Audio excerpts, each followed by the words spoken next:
Well, hey, welcome to United Opposition. We are back this week with Scott and Marshall, and we are talking about, Marshall, you had a question for me. What was your question? I guess the question is, what do you guys want? What are you trying to accomplish? What is the right trying to accomplish? Here we go.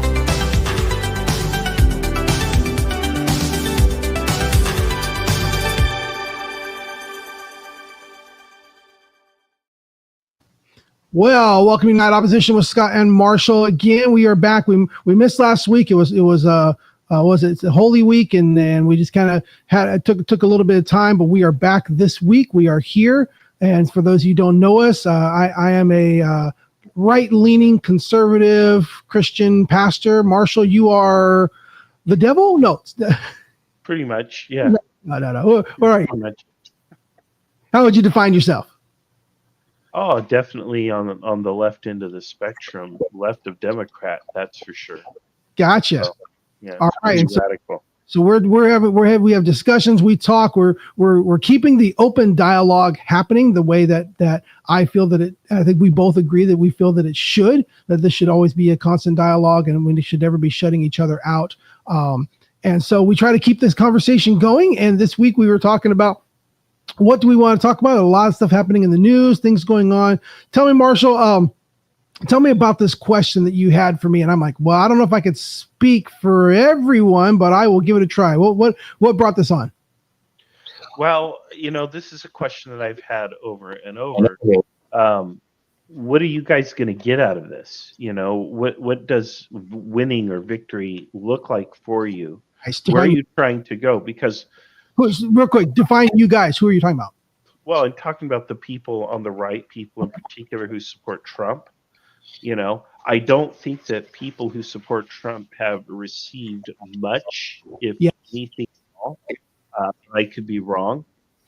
Why such strong support for a person who has still not really delivered on the things that I think are important to you, or things that I think make a difference in your life? He hasn't moved fast enough? No. I'm not saying he hasn't moved fast enough. He hasn't done, like, your grocery bill and gas prices still sky high, if not as the highest they've ever been. Things like that. Mm-hmm. I don't see a material improvement in the lives of everyday citizens on Main Street. And you have no patience? What's that? And you have no patience? Well, I can, but I want to know. You don't see it right now? It's just not going to happen? Well, I don't know that it's going to happen, and I don't know what's going to happen. And so that's kind of what I want to ask. That's the question. What do you expect to happen? When do you expect to see it by? And how is it supposed to happen? And I think these are three, pretty important questions. And understanding this, I think, is important to, first of all, finding common ground. Because, for example, if you say, I want to see more affordable living conditions, well, hey, that's common ground. That's a thing where we can agree on.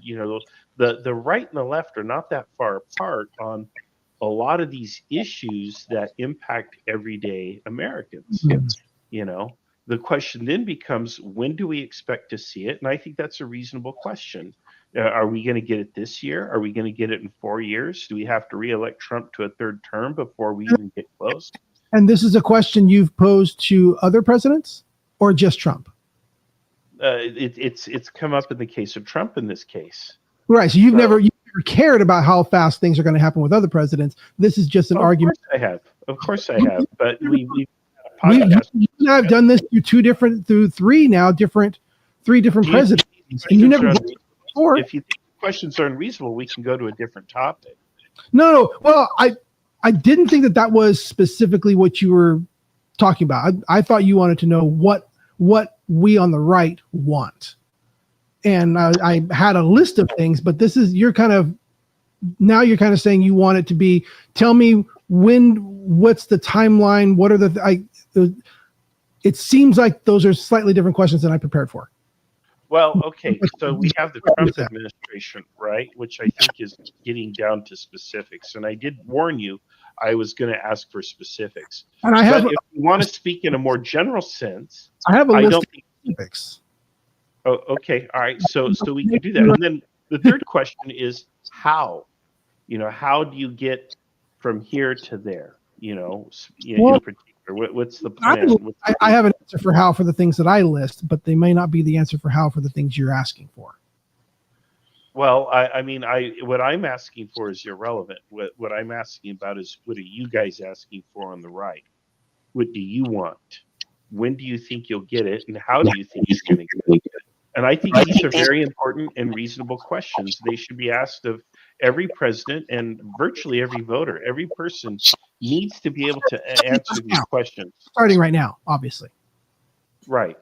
Because you never asked this about anybody else. I have. I just haven't asked you. Yeah, this is a Trump ploy. This is I'm tired of Trump, so let me ask these questions now. Hey, if you think this is a trap, we don't have to do this topic.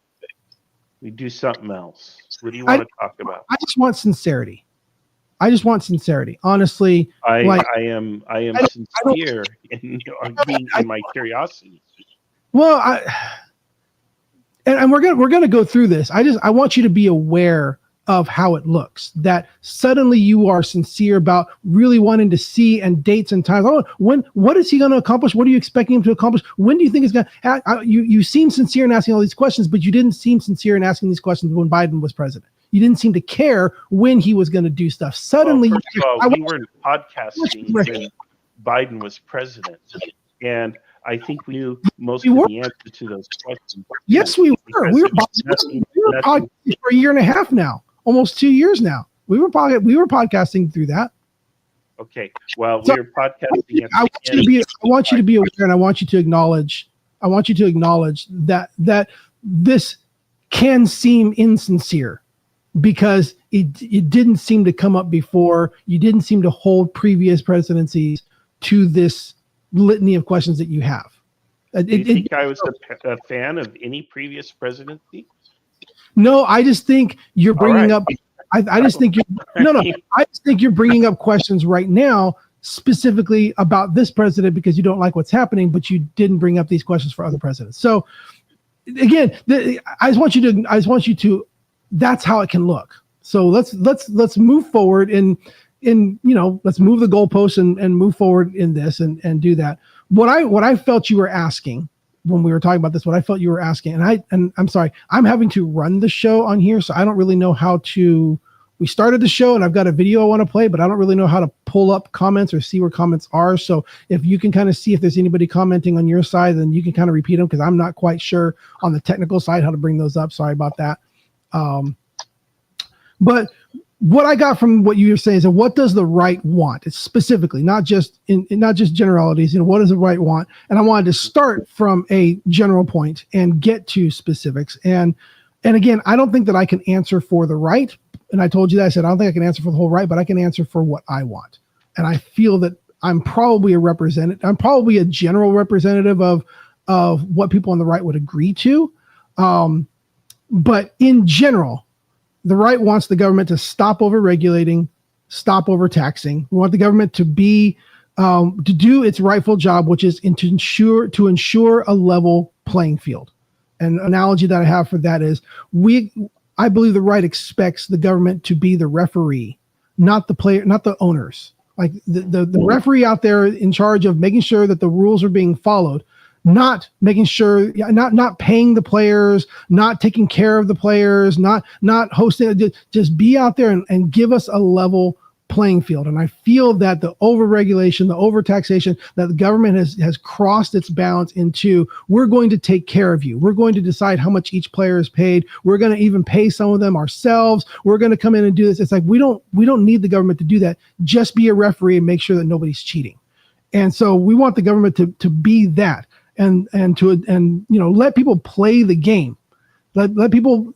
I'm going to associate it to football and how football has been overregulated. If you're watching football, you ever seen football, the rules just keep getting more and more. You can't tackle. You can only tackle this way. You can't, if they're sliding down, you can't hit them at this time. You can't grab them this way. And I understand there's certain things that have to happen I understand. Okay, let's have a rule that says no face masking, no face masking. Okay, I get that because you can hurt somebody's neck. But now it's like they can't even tackle. You can't, if you hit them, you have to turn this way and go this way and tackle them like this and overregulate because there might be someone who gets hurt. It's like, just let them play the game. And that's all really conservatives want, is let us live. Let us play the game. Let us do, yes, we understand that it might be dangerous, but please stop overregulating us. Please stop overtaxing us. And most of us are the compliant.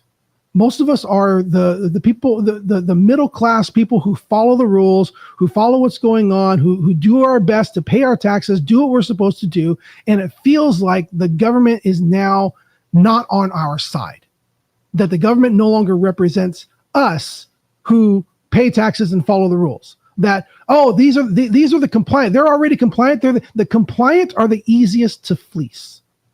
And that's where I feel you're not happy with the government now. No, not at all. Even though you control everything. No. All three branches. No. And I'm not happy.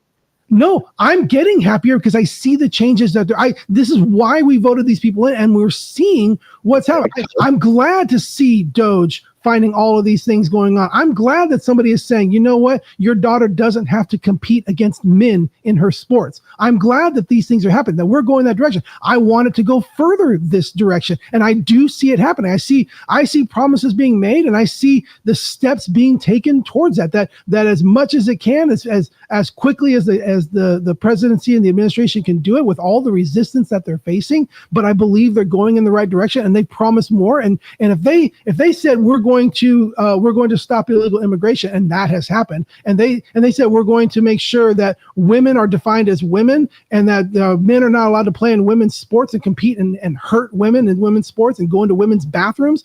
And I see them making steps to do that, and they're doing those things. And if they said that they're going to do these other things as well, guess what? They seem to be doing what they said they were going to do. So I'm having faith that they're going to continue doing that as quickly as they can with as much resistance as they're getting.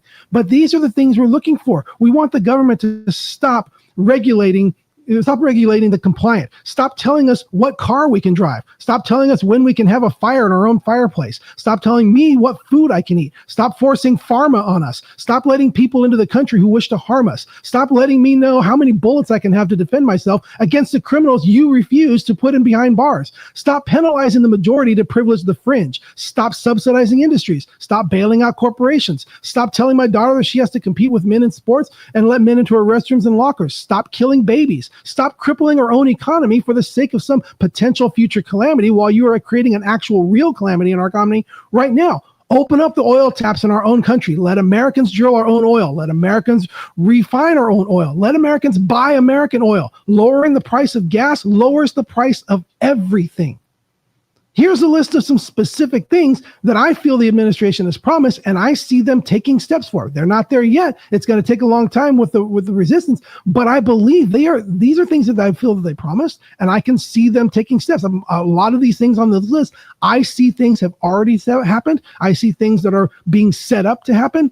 This is what we want, and I'll hope you notice that it's most of what we want the government to stop doing.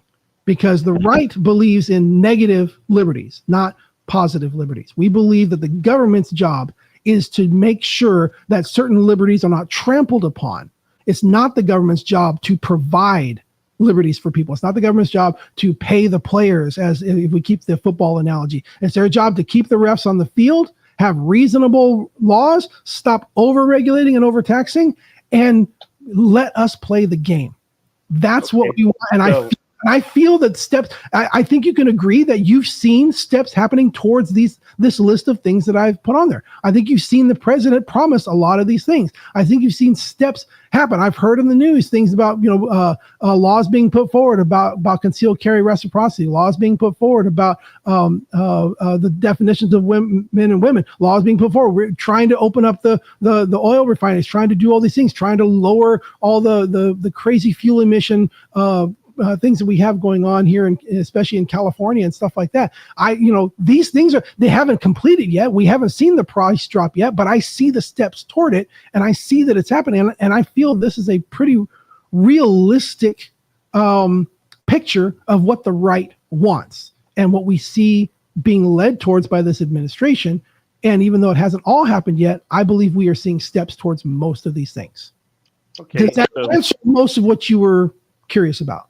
Sure. So when do you think you're going to see what are your deadlines looking like? You can't put a deadline on these things. You got to see, you have to just keep making sure you see progress. How can you know exactly what is going to happen when? How do you know what resistance is going to come up and what laws, what lawsuits are going to happen? I'm happy to see steps towards the direction, because these are steps towards this direction that we've never seen before. I'm happy, and I feel right is happy to see the steps being taken, because these are steps that have never been taken before. How can we put a deadline on that? How is that even possible? Okay, so you're not putting a deadline. It's like when your car is broke down, you take your car to the shop. I think it's pretty reasonable to ask a mechanic, when are you going to be done? And I think it's okay to understand. What's your deadline for solving climate change? What's your deadline? We need to do it as quickly as possible. That's not a deadline. What's your deadline for climate change? Name it. Well, if we don't have a solution, no, you're giving me the same answer that I'm giving you. Okay, so you're asking me to impose a deadline on a natural process, which I can't do because I don't control nature. No. We're talking about government here. Process, not a natural process. No, you're doing apples and oranges on me here. No. For climate change, you are asking mankind to make policy changes to get the environment back to where it is. It's the same thing. It's the same. You are asking mankind to make policy changes to redirect our effect on the climate. That's the same thing. Policy changes. And we need to do those things within a matter of months. We need to affect president regime change in this country, and we need to re-up to things like the Paris Accord. We need to meet those standards as quickly as humanly possible, because if we don't, we all die. Yes, thank you. Quickly as humanly possible. I accept that. Do you accept it? Of course I do. Okay, that's my. But here's the problem, though. Here's the problem. I don't give you a date. As quickly as humanly possible. I'm happy with that answer. You're happy. You're happy with that answer. Are you okay with incremental process that never arrives? Incremental steps that never arise ever. Well, I'm happy with seeing progress that we've never seen before. So that gives me hope that we are moving in the direction that we want. We've never seen these steps move this fast before. I'm happy with that. I'm happy with that. And so how about how these steps and the funny thing is how the steps. All right, so let's talk about how. All right. So would you agree that the steps need to be taken in a manner that is consistent with our Constitution, with our legal process? I would like to show you this video. It's about a 5-minute video. All right. And I feel it encapsulates and gives us a general direction. All right. It encapsulates the festering anger that's inside the right, and the steps that we can take. It's not a specific step, but it's basically. Well, I think you've demonstrated that pretty vividly here in the past 10 minutes. So I don't know that we have time or need to get into that. My question is, how do you propose to do it? Are you committed to seeing these changes made in a manner that is consistent with our Constitution, with our legal processes? Yes, so that if the Supreme Court says, there are certain things you're not supposed to do, Mr. President, you support the rulings of the Supreme Court, correct? I support due process. I support due process. No. Supreme Court. Do you support the I constitutional I role don't.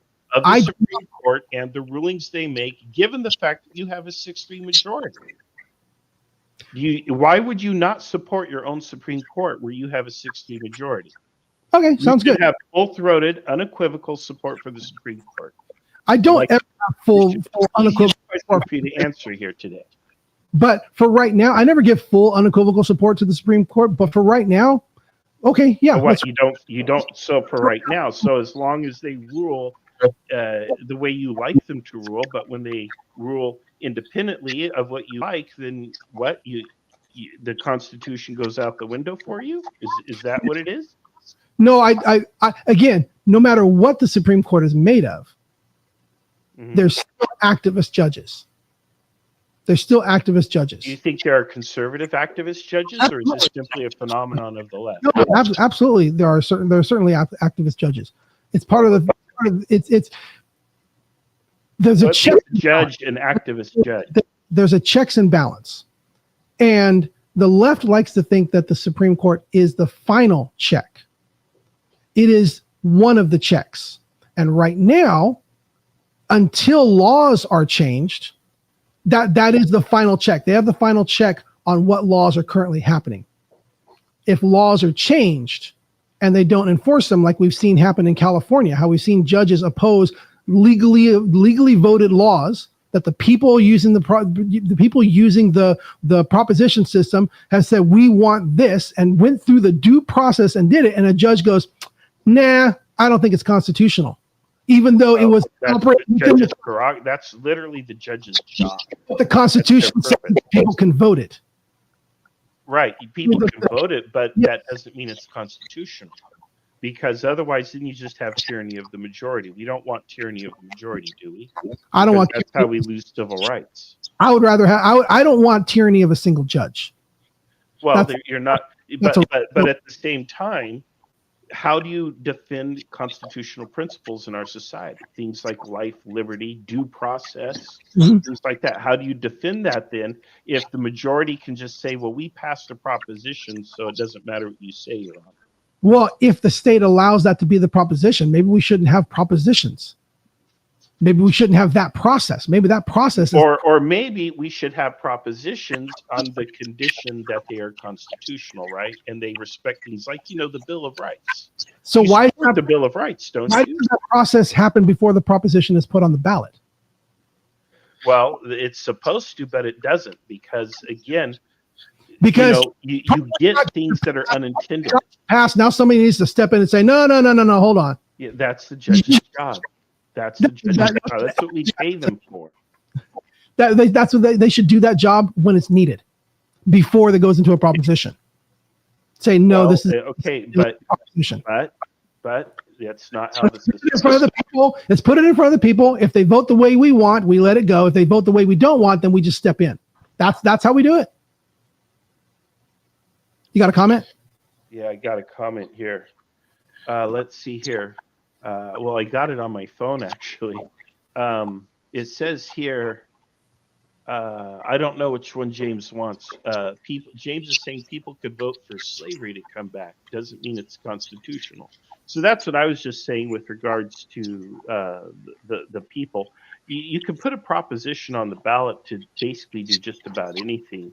It does go through a basic vetting process, but no, the fact that the proposition hits the ballot doesn't mean that it's ultimately constitutional, because you have to do that deep dive, that deep analysis into it, and nobody wants to invest the time or the resources to do that until it becomes a law, because that is a big ordeal to do that.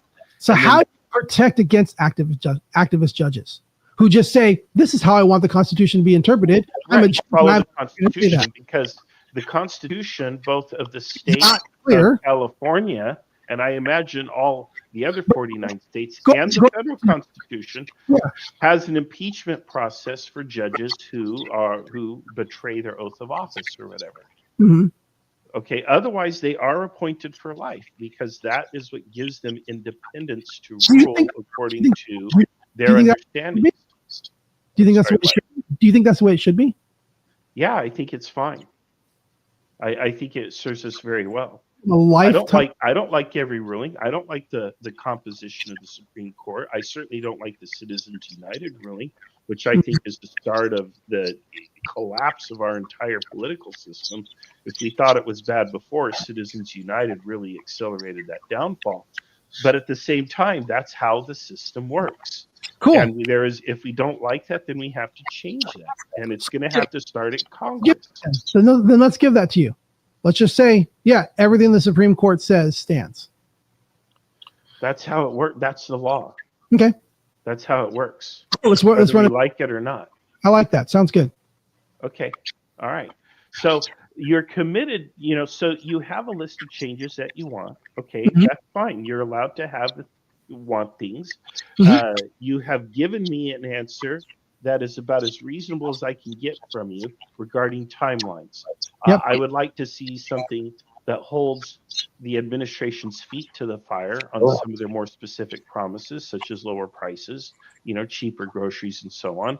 But Again, I think okay. that's going to come from the deregulation and opening up the oil taps. Because when you lower the price of gas, you lower the price of everything. Open up. Now, you understand, of course, that a lot of these regulations that we have are there to protect people and consumers. They're there to protect health, and they're there to protect people from predatory business practices. They're there to protect a political agenda for the environment. That's most of what's happening. Okay, so you're okay with breathing dirty air. You're okay with drinking dirty water. You're cool with that. I'm okay with not creating a current calamity for our nation only right now, while other nations don't have to go through with this, and put that off. Keep us on a level playing field. When other large countries are not following these same rules, and we're crippling ourselves to follow these rules, creating a current crisis right now because we think there's a future crisis, however many decades down the road. How about let's stay competitive now, do what we can, but stay competitive now and not shoot ourselves in the foot now and create a calamity right now because we think a future calamity is coming. So we should go ahead and follow Chinese air regulations, clean air regulations or something. No, I think we should, like I said, let's keep it reasonable. I think face masking is wrong. I think that's it. But I think that the whole you can't touch the quarterback because then that starts to get abused. That's exactly what's happening right again, using the football analogy. The quarterbacks know you can't touch them. The quarterbacks know that if you start to slide and they hit you while you're starting to slide, that's a 15-yard penalty. They know that. So they run, then they start to pretend to slide, and you, trying to be the good citizen that you are, you don't want to get in trouble. You want to follow the rules. You're like, oh, I don't want to hit him. And then he fakes it and takes off, jukes you, gets another 10 yards, cheats you because you're trying to follow these crazy, crazy rules and stuff. Like, you know what? I understand you don't want to pummel the quarterback. But let's make it reasonable. All right, let's keep some reason to want clean air and water for yourself and your family. Yes, but how the enormous steps that has gone beyond. Again, we've gone beyond. Here's this rule because this could be harmful. No. This rule because it could be harmful, and now we're going to add this other. My brother in Christ, you're rolling back clean air and water regulations. Right now, as we speak, the Trump administration is rolling back EPA clean air and water regulations, so now they can dump things into your drinking water supply because it makes us more competitive. I don't think that the level that the EPA had gotten it to is necessary. I think there's an acceptable. Oh my gosh. I believe there's an acceptable. So there's just an acceptable number of cancer cases and illnesses. Yeah. Yes. Oh wow. Price of freedom. Really? Freedom means you let people be able to do. Are people free when they're being poisoned? What's that quote? What's that? Free when they can't afford food, when they can't afford shelter? People do Are people free when they're in financial bondage? They don't have to be in financial bondage. Well, what if you're born into it though? That's called feudalism, and that's a system that has existed for hundreds of years, and we are headed right back to it. Provided the only way out of that. What's provided the only way out of that? Capitalism has provided the only way out of the feudal system. Oh no! Oh my gosh! No. Because the feudal system, you were stuck there by law. Okay. So would not get out. Capitalism, you have a chance to get out.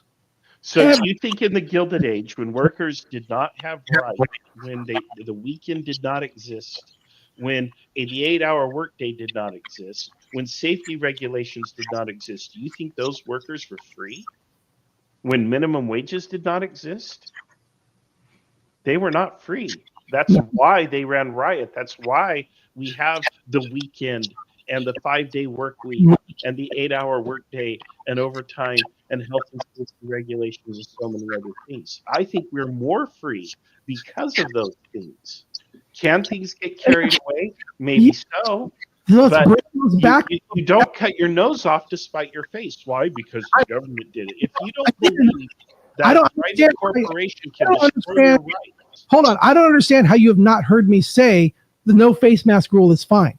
I don't understand how you haven't heard me say there is a certain level of regulation that is fine. I say that we over-regulate and we need to what I just heard you say is that a certain amount of cancer cases are okay.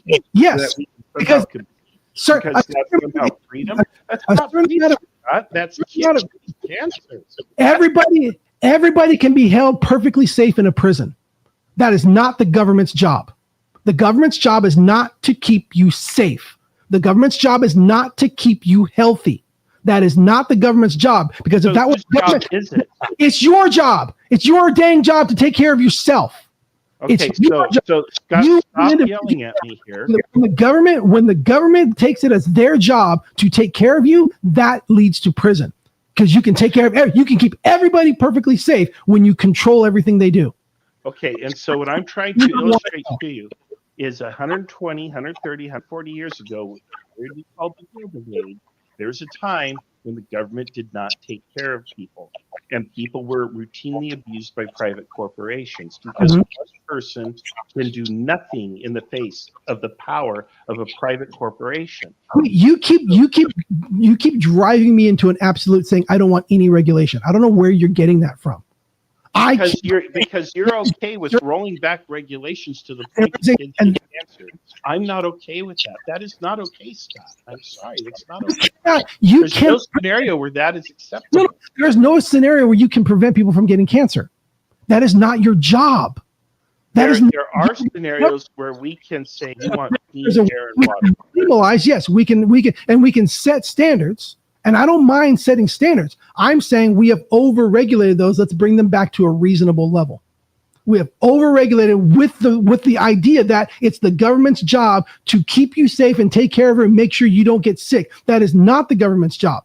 There's a certain level that we get to, but when the government says we have to do more to control you, to make you not do the stupid things that you want to do, that's what it is. The government says you are too dumb to take care of yourself. We are going to over-regulate you to the point that we tell you how to live. Okay, and there's a certain level that we can get, and we need to fight it. That's what the right wants to do. The right doesn't want no rules. The right wants to resist regulations. The right doesn't want no regulations. The right wants to resist regulations so as little regulations happen as possible so that we can find that balance. If one side is saying we need to regulate all this and the other side is saying, oh, okay, I'll be compliant, then we keep moving towards tyranny. So one side has to say, no, pull back, maybe pull back too far. Maybe you pull again. We have to keep that balance. But if we just keep staying compliant, we will be dragged into that tyranny. No, I don't buy it. I don't believe you. I don't believe you. I think you're actually a friend of tyranny. You are a friend of tyranny. You just want the jackboot to come from a private corporation instead of a government. Because you're not holding private corporations accountable. You're not holding Wall Street accountable. Despite the fact we have historical examples that show that when you roll back government regulation to the nothing, which is what you're advocating here, I'm not advocating nothing. I am not advocating nothing. Yes, I repeatedly said that. I have repeatedly said that. I am not advocating no regulation. Face mask as long as it's from a private corporation. How can you take? At no point in this conversation have you said I advocate for keeping these people responsible. Instead, you said I advocate for rolling back regulations until at which point air and water are dirty enough that people can get cancer because it's not the government's job. There is a moral and ethical responsibility that people who have the power to control resources, the power to pollute, it is both individual and collective. We have a responsibility because we are sharing a planet that we are borrowing from our children. And we need to have that first and foremost in our mind. If we want to be free, there is a balance. I agree with you, Scott, that we can overregulate and go too far into tyranny. I don't want government tyranny, but I also don't want tyranny of the private corporation. So I want to hear from you that we can meet in the middle on this and say, look, we want maximum freedom for individuals, but we don't want regulations that are so weak or unenforced or non-existent that people suffer because of the greed or power hunger of officials in government or private corporations. Where you're missing what I'm saying, Mm-hmm. and I don't think you're being truthful by claiming what you said about me. I don't want to call you a liar, but I think you are playing with some words right now that you are claiming that I'm fine going back to people just all dying with no regulation. I'm saying, and the difference is, yeah, this is what I want to hear you say. I want to hear you say that you're not cool with that. I know. Well, again, this is where you're going off. You are equating. You are saying any death is all death. Any cancer is all cancer, and it's not. It is not. I mean, there are people. No. Let me talk. I'll let you talk for a bit while you defamed me. I need you to listen. Okay. All right. Where you are saying, I'm saying you cannot. It is impossible for mankind to stop people from dying. It is impossible for mankind to stop cancer. It is impossible for mankind to keep everyone perfectly healthy. Mm-hmm. I'm saying that. Okay. Do you agree with that? Yeah, absolutely. It's possible for mankind. Okay. What I'm saying is that, yes, there is an acceptable level. There has to be, because it is impossible for us to prevent it. It's impossible for government to. You and I have to agree, there is an acceptable level. I'm saying I think the level is low enough to ensure more liberty. You want the level higher, but you're saying that I want no level at all. You're saying that my argument is I want no level at all. All right, that's cool. You want level. All right. Now it's. Or you're saying that my lower level is equivalent to saying no level. That's what you were saying. You were making the argument that you're happy with everybody dying. I'm saying there's a level. Your level and my level are just different. There's a gap there, but you were insinuating that because I want a lower level that I want death to everybody. So there's balance between. Yes, there's a balance. Okay. We're getting closer here, Scott. This is good. Now the question is, what level of greed-induced death is acceptable to you in the name of liberty or whatever? The level that allows me and every individual to not be told how to live in certain circumstances. Each we'd have to define. That's not an answer we can give, in this moment right now, because even it's not even possible to give an answer, because are you literally saying, Scott, I want to know how many deaths, like the number of deaths? I mean, and then we got to go through every single situation. That's not possible to answer right now. I'm saying we need to find that level. I'm willing to go lower in that level to increase the level of liberty. You're not willing to go that low because you want to. You think, and that's the difference. That's what I'm talking about. Because I can give you a number, and that number is 0. And that's impossible. No, it's not possible. You agreed impossible. You agreed that's 0. impossible. If a person sits there and looks at a spreadsheet and says, we can generate this much profit. How can I have a conversation with you when you deny what you just said? How can I even have a conversation? I just asked you, we agree it's not possible to prevent every death. It's not possible to prevent all cancer. It's not possible to keep everyone healthy. You said, that's right, it's not possible. Right. If they're natural causes. Natural causes is one thing, but if a greed-induced death takes place because somebody wants to, turn in a bigger figure on the quarterly report. So greed that somebody wants to drive from here to there and not walk, and then somebody gets hit in the crosswalk? Is that greed that person died? No, I'm talking about. Again, I'm talking about the people with the power in our society. Okay, and if they cut a safety corner that results in the death of people, let's say an airline manufacturer decides we're going to cut a corner on safety because it's more profitable, and then 300 people perish as a result of that, there should be a consequence for that. That should be illegal. You would agree with that, would you not? To what level? Is it illegal for any car? The level is 0. So it's illegal for an airplane to crash. Yes. It's always if the cause of the crash is negligence. It's always negligence. The answer is yes. No. Yes. You're Unless saying it is some no. act of God. Hold on. I'm saying, are you saying every airplane crash is an act of negligence? No, I'm saying Okay. there are airplane crashes that are caused by acts of God. But any airplane crash that is caused by negligence or malfeasance or greed is a crime. Period. And should be treated as such. So accidents cannot happen in your world? Certain accidents, no, they can't happen. No, that's a crime. Those are crimes. If you are saying, look, we know that this plane has a defect, or we have cut a corner, we have done something, and we know that it increases the what I'm getting. Okay, so here's what I'm getting. We got to finish. We're way over time, but let me just go back to the crosswalk. Let me go back to the crosswalk. All right. Mm-hmm. Mm-hmm. I understand that a car is going down the road at the legal speed limit, and somebody's going across the road because they have the right of way to cross the road, and somebody didn't see. Maybe they didn't see. Maybe the person didn't look before they crossed. Whatever happened, and somebody hit. An accident happened. It was a tragedy. Whose fault was it? It was kind of both of their fault and everything. Yeah, that's a vanilla garden variety accident. Right. What I don't want to have happen is say, oh, you know what? To prevent accidents like this from ever happening again, no more cars.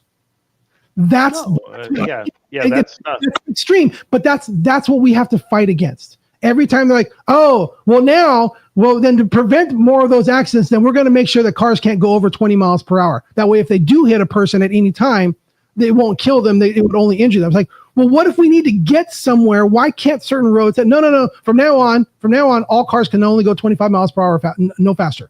Well, that's a ridiculous. Is it saving lives? Yes. Is it reasonable? No. Would you agree? Would you agree? I'd probably agree, because there are measures that individuals can take to protect themselves from getting turned into a grape in the middle of an intersection. But on the other hand, if you board a plane, well, again, you expect to arrive at your destination safely and not die because somebody wanted to turn in a bigger quarterly report. You're getting caught up in the specifics. I'm talking about the principle. The principle is but the principle we need to agree on, that I believe that we can agree on. Where I'm standing is to say there is an acceptable level of human loss for an acceptable level of freedom. Where that lies is different between you and me. But I believe if those on the right who believe in more liberty just stay compliant and don't say anything, we're going to be dragged into more regulation. We have to stand and say, no, even if it brings it too far back, then it'll come back. Even if it does, there has to be resistance to that. There has to be. Otherwise, everybody gets dragged to the direction of less liberty. Somebody has to say, no, we're going to roll these regulations back. That somebody has to. Otherwise, it gets dragged into overregulation. That's all that I'm saying. I'm saying there has to be a resistance to regulation. And we have, I'm fine with this administration doing as much of that as they can to bring us back to what I feel is a more reasonable level of regulation. Sorry, in the name of that, are you okay with this administration taking actions that result in human death or the infringement of individual liberties or rights? I want to say no. Okay. I want to say no. Good. Not intentionally. I don't want them to trample and say, well, I don't care. Mm-hmm. Good. So where that lies, again, I don't believe, and I know that there's a very specific thing that you're talking about. I know there's Not necessarily. I'm afraid this is going to become common. But effectively you're referring to a very specific thing that was not done with that intention, and everybody thinks it was. Okay. Well, and hey, there's going to be mistakes. There's going to be accidents, right? You fix Yes. them. You make things right, right? You take responsibility, and then you do everything in your power to fix it and make it right, even if you can't completely. So if that happens, then that's what I want to see as a result. We'll do it in another show. All right. It's a very, very good. Sorry that we went long, everybody. Hopefully I know how to actually end this show. I think I know how to do it. But we normally try to keep it to 30 minutes. We gone 45. We got a little bit of a late start, but man, we pushed it all the way to the 5 o'clock hour. We will see you when we see you. If we're here next week, if we're here the week after, we'll see what's going on, but we will continue to keep the conversation going. We promise to try to continue to keep the conversation going here, United Opposition, and the conversation's important. All right. Agreed. Thank you, Marshall. Till next time. Thank you, Scott. See you soon. Bye. Bye, everyone.